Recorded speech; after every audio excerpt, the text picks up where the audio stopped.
लेकिन फिलहाल पाठशाला में अगला चैप्टर, बंगाल में हिंदुओं पर अत्याचार, ममता लाचार, गुस्साए सीएम योगी ने दंगाइयों का भूत उतारने का कौन सा उपाय बताया। बंगाल हिंसा के पीछे बांग्लादेश के कट्टरपंथी, पाठशाला में बड़े खुलासे का चैप्टर खोल रहा हूं। बंगाल में हिंदुओं का वो गांव जिसे हिंसा के दिन शमशान बनाने की साजिश हुई थी, रूह कपा देने वाली ग्राउंड रिपोर्ट्स बंगाल से अब इस चैप्टर में।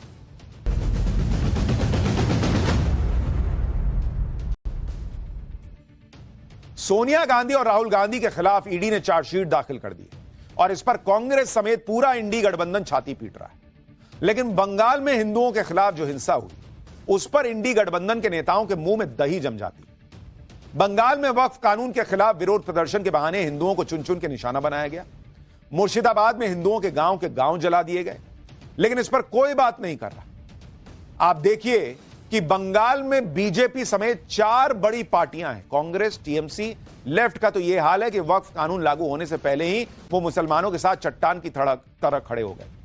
लेकिन मुर्शिदाबाद से भागकर आए हिंदू बगले झांक रहा है।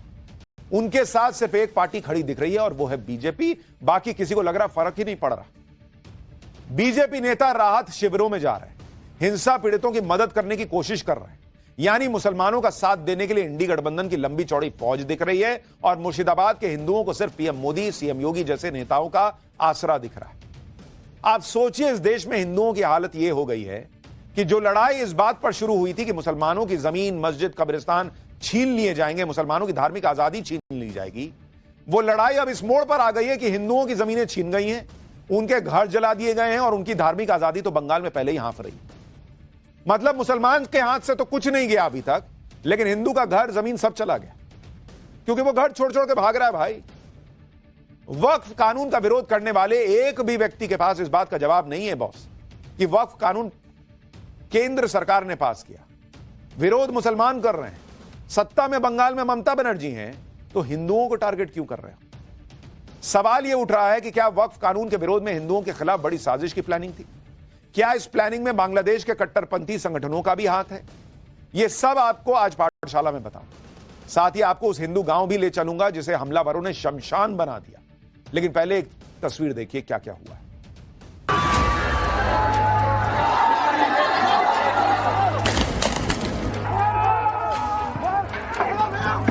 अगर ममता बनर्जी रहेगा ना 5 साल, तो ये पूरा वेस्ट बंगाल बांग्लादेश बना देगा। Bharatiya Janata party anti Muslim, anti इस्लाम है, इसलिए उन्होंने वक्फ के कानून को जबरदस्ती थोपा है।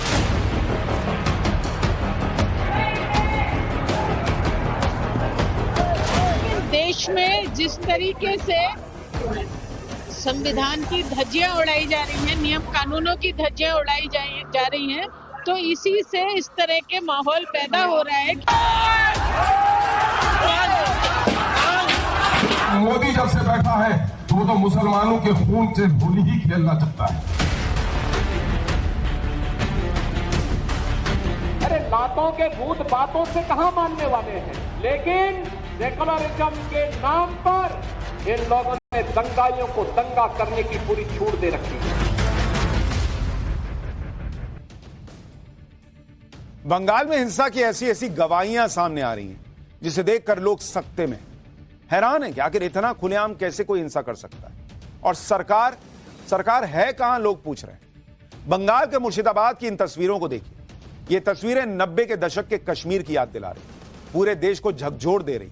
शुक्रवार को दंगाइयों की भीड़ ने मुर्शिदाबाद के बेतबुना गांव में हमला बोला। आरोप है कि दंगाइयों ने चुन चुनकर गांव के हिंदू परिवारों के घरों को निशाना बनाया और उनमें आग लगा दी। गांव के जले हुए घर और चारों तरफ बिखरा सामान इस हिंसा की गवाही दे रहे हैं कि किस तरह दंगाइयों ने पूरे गांव को शमशान बना दिया। दंगाइयों ने इस गांव में सिर्फ आगजनी ही नहीं की, बल्कि पीड़ित लोग कहीं आग बुझा न लें, इसके लिए घरों के बाहर लगाए गए हैंडपंप और वाटर पंप तोड़ दिए। बॉस, आप सोचिए किस लेवल की नफरत होगी कि आग लगा रहे हैं और हैंडपंप और वाटर पंप तोड़ दे रहे हैं कि कहीं आग बुझा न ले उस पानी से।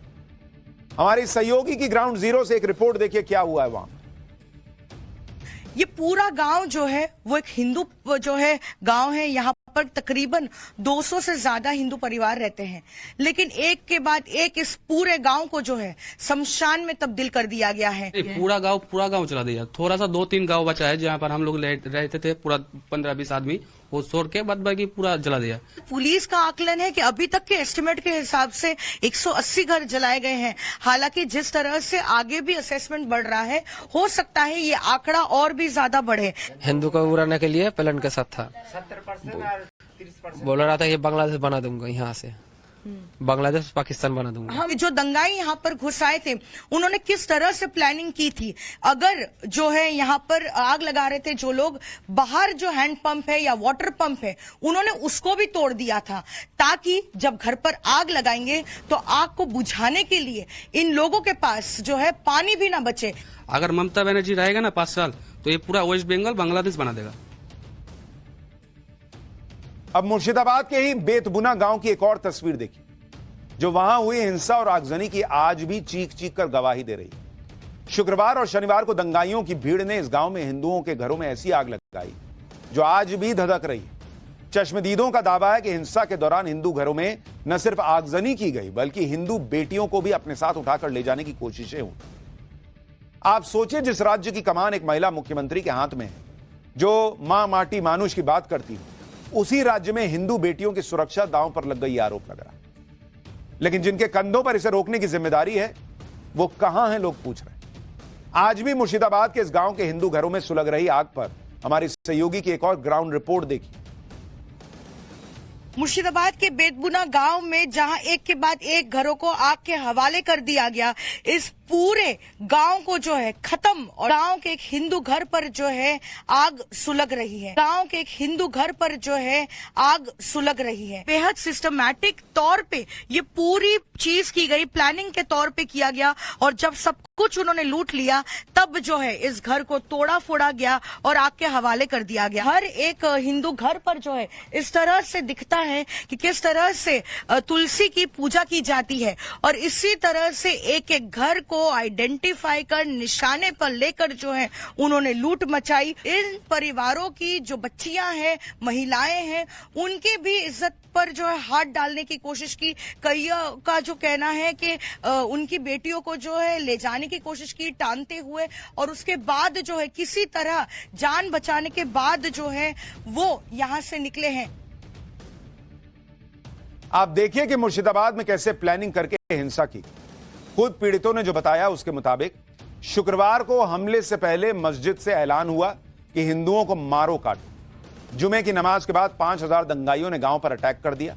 पूरे गांव में पहले लूटपाट की गई, फिर 180 घर जला दिए गए। लोगों का आरोप है कि हमले में स्थानीय टीएमसी विधायक, काउंसलर और पुलिस न सिर्फ दंगाइयों के साथ थे, बल्कि दंगाइयों का नेतृत्व कर रहे थे। यह भी वहां की पब्लिक आरोप लगा रही है। हिंदुओं पर हुए इस टारगेटेड हमले ने इलाके के 500 से ज्यादा हिंदुओं को घर छोड़कर पलायन के लिए मजबूर कर दिया।